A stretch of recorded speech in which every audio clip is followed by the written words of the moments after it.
আমি তো মনে করি এই পোলাপান যদি দাঁড়িয়ে যায় মোমবাতির বিজয় ইনশাআল্লাহ কেউ ঠেকাতে পারবে না। আমি পোলাপানদেরকে দাদা ওই দাদা লাগেনি ওই ভাই আলাইছি আসেনি লাগেনি লাগে জ্বালাইনি জ্বালাইলেই জ্বলে জ্বালাই তুইব। আজকে এখানে এসেছি, আমার পাশে আছে মন্দির আসেনি, আমার এর পাশে মসজিদ আসেনি, এটার নাম কি বাংলাদেশ, এটার নাম কি এরকম কথা কি সংসদে ভিন্ন মতাবলম্বী যারা আছেন সকলকে, সনাতন ধর্মে যারা আছেন সবাইকে আশীর্বাদ জ্ঞাপন করছি, আদাব জানাচ্ছি। আমি দেখতে পাচ্ছি আমরা এমন একটি জায়গা দাঁড়িয়েছি কোটানিয়া দিঘির পার, এখানে মনে হয় সেন্টার না, এখানেই সেন্টার। আর এই মাঠে যখন আমি দাঁড়িয়েছি আমি দেখতে পাচ্ছি মুসলমান দাঁড়িয়ে আছে, তাদের মাঝখানে সনাতন ধর্মীয়রা দাঁড়িয়ে আছে। মুসলমান বক্তব্য দিচ্ছে, মোমবাতির ভোট চাচ্ছে, আর এদিকে এসে সনাতন ধর্মীর এক দাদাও এসে ভোট চেয়েছে। এটাই বাংলাদেশ, এটাই কি বাংলাদেশ।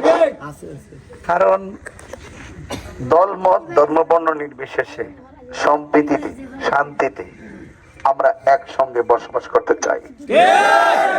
জুলুম করা যাবে না, নির্যাতন করা যাবে না, খুন করা যাবে না, রক্ত নিয়ে খেলা করা যাবে না। রাজনীতিতে শুধু ভালোবাসা থাকবে, সম্প্রীতি থাকবে, শান্তি থাকবে, ভ্রাতৃত্ব থাকবে, প্রতিহিংসা থাকবে, প্রতিহিংসা থাকবে। আসন্ন ত্রয়োদশ জাতীয় সংসদ নির্বাচনে মোমবাতি প্রতীক নিয়ে এসেছি, তাই না? আপনারা সবাই মোমবাতি মার্কায় ভোট দিবেন ইনশাআল্লাহ। দিঘির পার মানুষ আমাকে চিনতে পারছেন? আমি আপনাদেরই তাহেরি হুজুর। অনেক ওয়াজ শোনেন না আমার বসে বসে? আমার পোলা পান্ডে কই রে, দেখছেন কি অবস্থা? তাহলে ছেলেগুলো আছে এখনো? আমি তো মনে করি এই পোলাপান যদি দাঁড়িয়ে যায় মোমবাতির বিজয় ইনশাআল্লাহ কেউ ঠেকাতে পারবে না। আমি পোলাপানদেরকে নিয়ে অনেক কাজ করেছি, যুবকদেরকে নিয়ে অনেক কাজ করি, এবং আমি অনেক স্বপ্ন দেখি তরুণদেরকে নিয়ে। তরুণদের স্পৃহা আমাদের আগামী দিনের ভবিষ্যৎ। তরুণদের সিদ্ধান্তই বদলে যাবে কোটানিয়া দিঘির পাড়ের যাবতীয় চিত্র। তরুণরা যদি সিদ্ধান্ত সময় মধ্যে নিতে পারে অনেক বিপ্লব ঘটে, ইতিমধ্যে তার অনেক প্রমাণও আছে। তরুণরা যদি একত্র হয়ে যায় তাহলে 24 ঘন্টার ভিতরে আমাদের যত অপসংস্কৃতি আছে সবগুলাকে আমরা রোধ করতে পারবো। যুবকরা এবার আমার পাশে থাকবেন। আমার বিশ্বাস ওই যুবক যদি তার মাকে বলে, মা হুজুরের ওয়াজ পায়ে হেঁটে হেঁটে অনেক শুনেছি, যেই মানুষটাকে 1 বছর আগে দাওয়াত করতে হয়েছে, সুন্দর প্যান্ডেল করে সাজিয়ে গুজিয়ে আমরা অপেক্ষা করেছি, মাইকিং করেছি, পোস্টার লাগিয়েছি, হাজার হাজার মানুষ যার ওয়াজ শুনেছে, সেই মানুষটাকে আজকে দাওয়াত করতে হচ্ছে না। সে নিজেই আমাদের কাছে এসেছে, নিজেই এসে এমন ভাবে ভোট চাইতেছে। আমার তো মনে হয় আপনারা আমাকে যে ভালোবাসেন, আমার মনে হয় ভোট চাওয়ার দরকার ছিল না। রাজনীতি এত নোংরা হয়ে গেছে, মানুষের ইমোশন, মানুষের যে নীতিকে ব্ল্যাকমেইল করে আপনাকে বিভিন্ন দিকে ডাইভার্ট করছে, যেই জন্য আপনি সিদ্ধান্ত নিতে পারছেন না। আপনারা ওদের কথা শুনবেন না। আপনারা যাকে ভালোবেসেছেন শুধু একদিনের জন্য ভালোবেসেছেন না। এই ভালোবাসা কি শুধু আমার জন্য ছিল না, এই ভালোবাসা ছিল দেশের জন্য, এই ভালোবাসা ছিল নবীর জন্য। এই ভালোবাসাটা ধরে রাখতে হবে। অন্তত আমি যে কোটানিয়া দিঘির পাড় এত এসেছি আন্দিউরাতে, পূর্ব মাধবপুরে, আপনারা বলেন তো আমি কখনো কি ওয়াদা খেলাফ করেছি? আপনাকে কষ্ট দিয়ে কথা বলেছি? এমন কি কোনো প্রতারণা করেছি? জবানের খেলাফ করেছি? তাইলে আমি আপনাদের পরীক্ষিত সন্তান, আমি আপনাদের পরীক্ষিত ভাই, আমি আপনাদের পরীক্ষিত বন্ধু। আপনারা আমার উপরে নির্বিঘ্নে বিশ্বাস রাখতে পারেন। আমি যদি আল্লাহ যদি আপনাদের সমর্থনে যদি আল্লাহ পাক আমাকে দয়া করেন, তাহলে কথা দিয়ে যাচ্ছি, কি ব্রিজ আর কি রাস্তা, কি চান আপনারা? আমি কি আমার পকেট থেকে দিব? এটা রাষ্ট্রের টাকা, রাষ্ট্রের বাজেট। আন্ধ্রদেশে রাস্তা পাই না কেন জানেন? যে বাজেটটা করা হয়, বাজেটটা 3 ভাগ হয়, 2 ভাগ 2 পকেটে যায়। 1 ভাগের টাকা দিয়া বিল্ডিং করে, আরেক ভাগের টাকাটা বিদেশে পাচার করে। আর 3 ভাগ যেটা আছে এটা ভাগ হইতে হইতে হইতে হইতে হইতে হইতে মেম্বার কিটা করতাম রে বা। কি ব্যাপারটা কি বুঝতে পারছেন?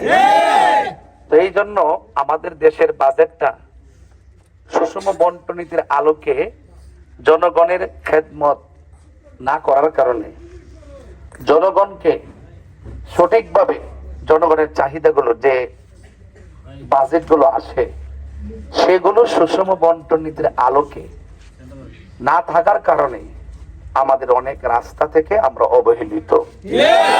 কালভার্ট নাই, ব্রিজ নাই। যখন দেখতেছেন বাজেট সব দেউলিয়া হয়ে গেছে, তখন তো রডের বদলে বাঁশ লাগবে, ঠিক কিনা বেটি? তা আমি ইনশাল্লাহ কথা দিয়ে যাচ্ছি, আপনারা আমার প্রতি বিশ্বাস আছে তো? এই দেশে হিন্দুকে যখন অযথা মিথ্যা অপবাদ দিয়ে গাছে ঝুলাই দিছে, আমি তাহির একমাত্র প্রতিবাদ করেছিলাম। আমি ভয় পাই নাই কাউকে। যখন মাজার আক্রমণ করা হয়েছিল আমি প্রতিবাদ করেছিলাম। আমি বলেছি হিন্দুরাও এই দেশের মানুষ, এই দেশ স্বাধীনতায় সবাই অংশগ্রহণ করেছে, তাদেরকে নাগরিক অধিকার দিতে হবে। চা শ্রমিকদের সাথে অর্থনৈতিক বৈষম্য করা হয়েছে, তাদের বৈষম্য দূর করে চা শ্রমিকদের মুখে চিরস্থায়ী বন্দোবস্তের মাধ্যমে হাসি ফোটাতে হবে। এই কথাগুলো বলা কি অপরাধ? এই স্বপ্ন দেখা কি অপরাধ? তাহলে আপনারা কি আমাকে সুযোগ দিবেন না? আমি কি কথা বলতে পারি না? আমি কি মনে করি আমি যে যতটুকু হোক আমাকে আপনারা, আমার বয়স অনেক, কিন্তু আমি কি একটু পরিশ্রম করতে পারি না? তো আমার মেন্টালিটি এত স্ট্রং যে আপনার যে বাজেট আমি এখন ধরতে পারি কিনা? কথা বলতে পারি, ধরতে পারি।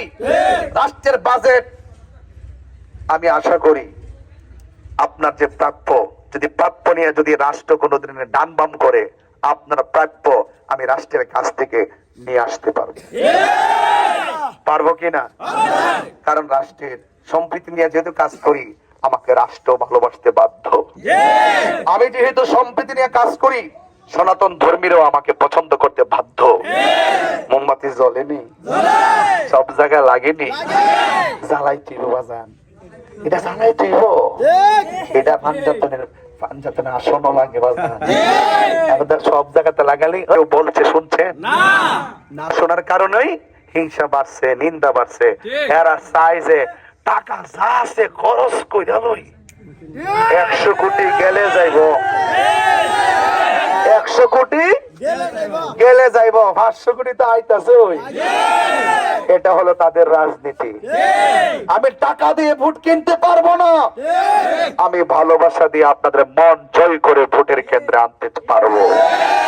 আমার পোলাপান্ডি কই? আসেনি পোলাপান্ডি? সবাই আসেননি পাশে ইনশাআল্লাহ। আল্লাহ কবুল করুক। ভালো থাকবেন। আমাকে আরো অনেক জায়গায় যেতে হবে।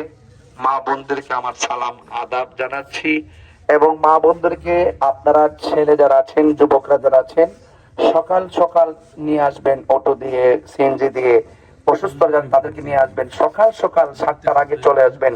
সকাল সকাল ভোট আপনারা দিবেন। আর আমার কাছে যে দাবিগুলো আপনারা করেছেন, রাস্তা, ব্রিজ, আমি তো এখন বড় বড় আশ্বাস দিতে পারবো।